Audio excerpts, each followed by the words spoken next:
এই ফেসবুক প্ল্যাটফর্মে বাংলাদেশের ভিতরে একজন কন্টেন্ট ক্রিয়েটর আছে, বড় মাপের খেলোয়াড়।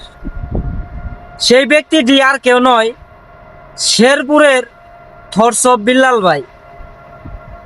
একটা বাইক সর্বোচ্চ না হয় 3 লক্ষ টাকা হবে। সে কি করলো? একটা ড্রয়ের আয়োজন করলো।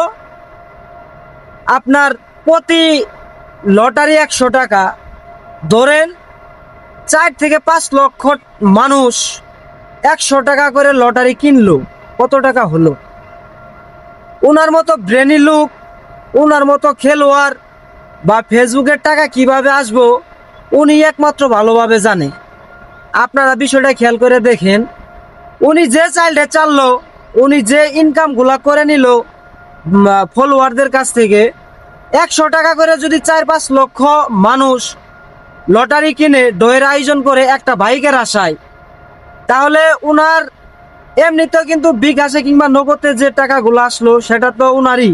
তারপর যে ভিডিওটা করলো, শুধু একটা ভিডিও নয়, এই ডয়ের জন্য 3-4টে ভিডিওর আয়োজন করছে, যেগুলা ভিডিও মিলিয়ন মিলিয়ন হিট করতেছে।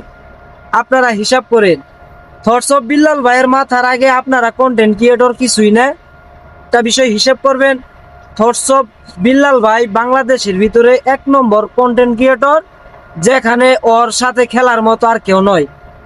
ভালো থাকবেন, সুস্থ থাকবেন, থটস অফ বিল্লাল ভাইয়েরও সাপোর্ট করবেন। আমি নতুন কন্টেন্ট ক্রিয়েটর, আমাকেও সাপোর্ট করবেন। বিষয়গুলো মাথায় রাখবেন। এরকম ভিডিও পেতে ভিডিওটা প্রচুর পরিমাণ শেয়ার করবেন।